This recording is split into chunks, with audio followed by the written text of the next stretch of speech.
ಮುತ್ತಪ್ಪರೈ ಪುತ್ರನ ಕೊಲೆ ಪ್ರಕರಣ ಕೊಲೆ ಯತ್ನದ ಹಿಂದೆ ರಿಯಲ್ ಎಸ್ಟೇಟ್ ಕೈವಾಡ ಇದೆಯಾ? ಮುತ್ತಪ್ಪರೈ ಪುತ್ರ ರಿಕ್ಕಿ ರೈ ಮೇಲೆ ಮೊನ್ನೆ ನಡೆದಿದ್ದ ಫೈರ್ ರಿಕ್ಕಿ ಹತ್ಯೆ ಹಿಂದಿದೆಯಾ ನಿತೇಶ್ ಎಸ್ಟೇಟ್ ಕಂಪನಿಯ ಕೈವಾಡ? ಮಾಜಿ ಭೂಗತ ಪಾತಕಿ ಮುತ್ತಪ್ಪರೈ ಪುತ್ರ ರಿಕ್ಕಿ ರೈ ಮೇಲೆ ಮೊನ್ನೆ ನಡೆದಿದ್ದ ಗುಂಡಿನ ದಾಳಿ. ಈ ದಾಳಿಯ ಹಿಂದೆ ರಿಯಲ್ ಎಸ್ಟೇಟ್ ವಾಸನೆ ಬಡಿತಾ ಇದೆ. ಪೊಲೀಸರ ಎಫ್ಐಆರ್ನಲ್ಲಿ ರಿಯಲ್ ಎಸ್ಟೇಟ್ ಕಂಪನಿ ಮಾಲೀಕನ ಹೆಸರು ಪ್ರಸ್ತಾಪ ಉಲ್ಲೇಖ. ಕೇಸ್ನಲ್ಲಿ ಅನುರಾಧ ಮುತ್ತಪ್ಪ ಎರಡನೇ ಆರೋಪಿ, ನಿತೇಶ್ ಮೂರನೇ ಆರೋಪಿ. ವೈದ್ಯನಾಥನ್ ಕಂಪನಿಯ ಡೈರೆಕ್ಟರ್ ಹೆಸರು ಕೂಡ ಎಫ್ಐಆರ್ನಲ್ಲಿ ದಾಖಲಾಗಿದೆ.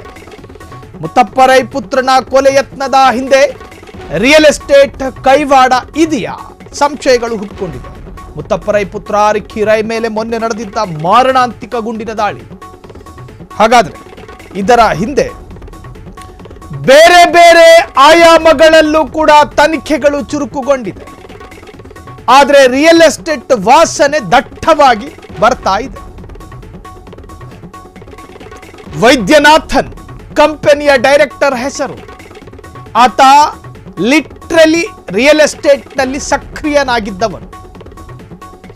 ಎಫ್ಐಆರ್ನಲ್ಲಿ ದಾಖಲಾಗಿರ್ತಕ್ಕಂತಹ ಹೆಸರಿನ ಹಿಂದೆ ರಿಯಲ್ ಎಸ್ಟೇಟ್ ಇದೆ.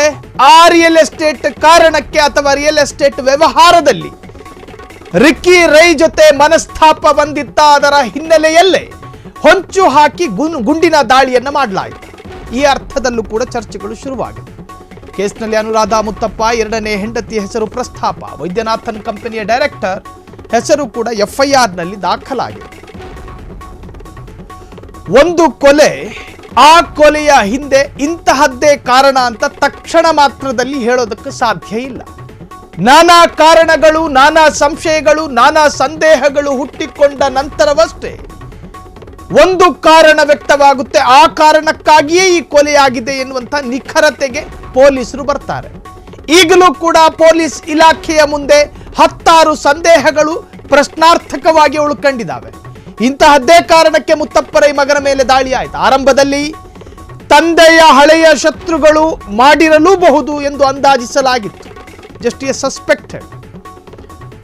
ಮುತ್ತಪ್ಪರೈ ಆಸ್ತಿ ಹಂಚಿಕೆಯ ವಿಚಾರದಲ್ಲಿ ತಾರತಮ್ಯ ಮಾಡಿದ್ದಾರೆ. ಆ ಹಿನ್ನೆಲೆಯಲ್ಲಿ ಈ ಕೊಲೆಯಾಗಿರಬಹುದು ಅಥವಾ ಕೊಲೆಯ ಯತ್ನ ಆಗಿರಬಹುದು ಎನ್ನುವಂತಹ ಸಂದೇಹ ಇತ್ತು.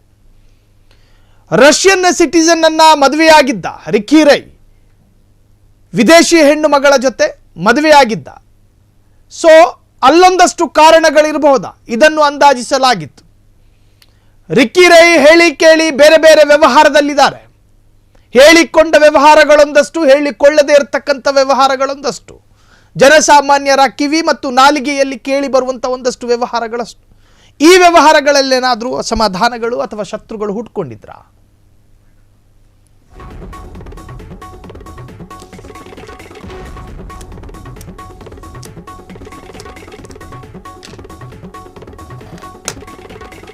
ರಿಕ್ಕಿ ರೈ ಹತ್ಯೆ ಯತ್ನಕ್ಕೆ ಕಾರಣವಾಯ್ತಾ ರಿಯಲ್ ಎಸ್ಟೇಟ್ ವೈಮನಸ್ಸು? ಅಪ್ಪ ಮುತ್ತಪ್ಪ ಮಾಡಿಕೊಂಡಿದ್ದ ಹಲವು ಭೂ ವಿವಾದಗಳಿಂದ ಸೇಡು. ನಿತೇಶ್ ಎಸ್ಟೇಟ್ ರಿಯಲ್ ಉದ್ಯಮಿಯೂ ರಿಕ್ಕಿ ಹತ್ಯೆಗೆ ಯತ್ನಿಸಿದ್ರ? ಶೀಘ್ರದಲ್ಲೇ ರಿಯಲ್ ಎಸ್ಟೇಟ್ ಉದ್ಯಮಿ ನಿತೇಶ್ ಬಂಧಿಸಿ ವಿಚಾರಣೆ ಸಾಧ್ಯತೆ. ಮರ್ಡರ್ ಮಾಡಿಸುವ ಹಂತಕ್ಕೆ ಹೋದ್ರ ರಿಯಲ್ ಎಸ್ಟೇಟ್ ದೊರೆಗಳು. ಈಗ ಕೊಲೆ ಯತ್ನ ಕೇಸ್ ದಾಖಲಾಗಿದ್ದರಿಂದ ನಿತೇಶ್ಗೆ ಸಂಕಷ್ಟಗಳು ಎದುರಾಗಿದೆ. ಸೊ ರಿಯಲ್ ಎಸ್ಟೇಟ್ ಉದ್ಯಮದಲ್ಲಿ ಅಥವಾ ರಿಯಲ್ ಎಸ್ಟೇಟ್ ವ್ಯವಹಾರದಲ್ಲಿ ಮಗ ರಿಕ್ಕಿ ರೈ ಮಾತ್ರ ಅಲ್ಲ ಶತ್ರುಗಳನ್ನು ಗಿಟ್ಟಿಸ್ಕೊಂಡಿದ್ದು. ತಂದೆ ಮುತ್ತಪ್ಪರೈ ಕೂಡ ಒಂದು ಸಂಘಟನೆಯ ಕಟ್ಟಿದ್ರು. ಅದಾದ ನಂತರ ಅವರ ಸಾಕಷ್ಟು ಪ್ರಕರಣಗಳು ಖುಲಾಸೆಯಾಯಿತು, ಒಂದಷ್ಟು ವಿಚಾರಣೆಯ ಹಂತದಲ್ಲಿತ್ತು. ಮುತ್ತಪ್ಪರೈ ಕೂಡ ರಿಯಲ್ ಎಸ್ಟೇಟ್ ಮಾಡ್ತಾ ಇದ್ರು. ಸಣ್ಣ ಪುಟ್ಟ ರಿಯಲ್ ಎಸ್ಟೇಟ್ ಅಲ್ಲ, ದೊಡ್ಡ ಮಟ್ಟಿಗಿನ ರಿಯಲ್ ಎಸ್ಟೇಟ್. ಸೊ ಅಲ್ಲಿಯೂ ಕೂಡ ಒಂದಷ್ಟು ಶತ್ರುಗಳು ಹುಟ್ಕೊಂಡಿಲ್ಲ ಅಂತ ಹೇಳೋದಕ್ಕಾಗಲ್ಲ. ಸೊ ಮಗನಿಗೂ ಕೂಡ ಅದು ಬಳುವಳಿಯಾಗಿ ಬಂದಿತ್ತು ರಿಯಲ್ ಎಸ್ಟೇಟ್ ವ್ಯವಹಾರ. ಮಗ ಕೂಡ ಮಾಡಿದ್ದ. ಆ ರಿಯಲ್ ಎಸ್ಟೇಟ್ನಲ್ಲಿ ಒಂದಷ್ಟು ಶತ್ರುಗಳನ್ನು ಗಿಟ್ಟಿಸಿಕೊಂಡಿದ್ರ ಎನ್ನುವಂತಹ ಸಂಶಯದ ಆಧಾರದ ಮೇಲೆ ಪೊಲೀಸರು ಎಲ್ಲ ಮಜಲುಗಳಲ್ಲೂ ಕೂಡ ತನಿಖೆಯನ್ನು ಶುರು ಹಚ್ಕೊಂಡಿದ್ದಾರೆ. ಈಗ ಒಬ್ಬ ವ್ಯಕ್ತಿಯ ಹೆಸರು ಕೂಡ ಎಫ್ಐಆರ್ನಲ್ಲಿ ದಾಖಲಾಗಿದೆ. ಸೊ ಆತನ ವಿರುದ್ಧ ದಾಖಲಾದಂಥ ಎಫ್ಐಆರ್ನಲ್ಲಿ ಆತನಿಗೆ ಈಗ ಕಾನೂನು ಸಂಕಷ್ಟಗಳು ಎದುರಾಗುವ ಸಾಧ್ಯತೆಗಳಿದೆ.